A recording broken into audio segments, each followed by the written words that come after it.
Japanese urban legends. Kuni Kuni. One summer, two brothers went to visit their grandparents in the countryside. They were playing outside in the rice fields when they noticed a white figure in the distance, wiggling in the wind. But when the wind stopped, the figure kept on wriggling. Curious what it was, the older brother went back to the house for binoculars to get a closer look.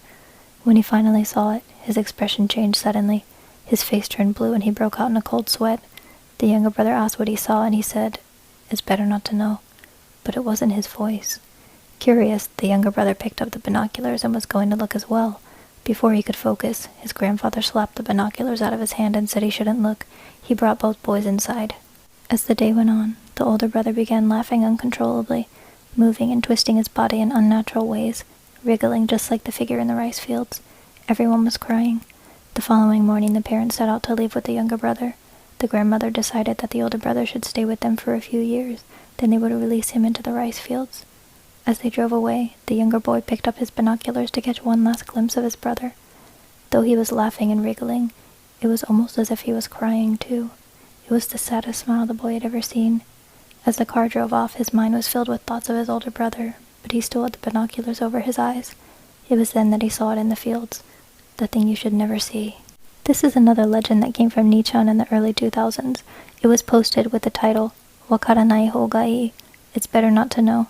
Since the original post, several other versions have come about. Kuni Kuni is usually a swaying white figure in the rice fields that almost looks like a scarecrow, but sometimes the figure is black, and sometimes it's spotted in the sea or in the city. True to the name, which means swaying or wiggling, it always does just that. Though the temptation to take a closer look will consume you, you shouldn't. Don't walk up to it, and don't look at it through binoculars or a camera, because it will, quite literally, drive you mad. Japanese mythical beings you never knew existed. Betobeto-san is invisible. You'll only know he's close when you hear him coming up from behind. He gets his name from the sound his wooden sandals make on the ground while he walks. He'll synchronize his steps with you until he's right behind you, but when you turn around, you won't see anything. No matter how fast you run, Betobeto-san is right behind you.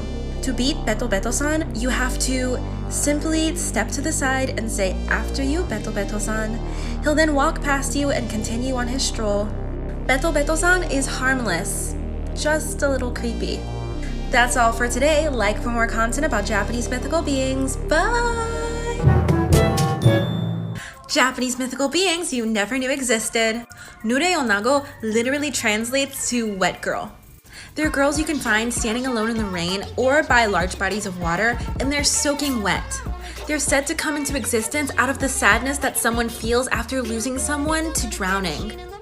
Legend says that if you go up to one, they'll smile at you, and if you return the grin, they'll be your bestie and they'll never leave your side until the day you die. The only downside is they never dry, so that could be annoying if you have hardwood floors. If you don't return the smile, nothing happens. These girls are pretty harmless as far as I can tell. I thought I could start a series about Japanese urban legends, starting with Kuchisake-onna. So the story of Kuchisake-onna, or mouth-slit woman, is one of a woman who was beautiful at one point in time and suffered a facial disfigurement, so she's taking her vengeance out on anyone who says that she's not pretty. So she waits for lonely travelers at night, walking up to them with her face covered and asks, "Watashi kirei?" If you say no, it's certain death for you. But if you say yes, then she'll remove her facial covering and ask again, "Kore demo?" And if you say no, then probably she'll kill you. If you say yes, she actually might let you go. The legend kind of is a little curious about this because some people say that she'll just find you later on and kill you anyways. So maybe if you find a woman covering her face at night while you're a lonely traveler, maybe just run away. Maybe just go the exact opposite direction because we don't need Kuchisake-onna in our lives.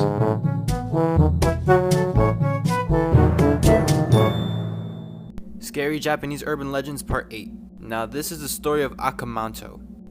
Her name, Manto, roughly translates to red cloak. She is a female spirit who dwells in the last bathroom stall. It's always said to be careful with which toilet paper you choose. It's said that Manto was once a student in her school and she was bullied and made fun of a lot. When she died, her spirit now haunts the last bathroom stall of any public restroom or school restroom. Legend says that she goes after the person in the last bathroom stall. After your Today we're talking about the Japanese urban legend called Teke Teke. Also, this is just the overview of the whole story. There was once a schoolgirl who was said to have fallen onto a railway line. She died by having her body cut in half completely by a train. The spirit of the girl is said to lurk in urban areas of Japan and in train stations at night. Because she was cut in half, her spirit is unable to reconnect.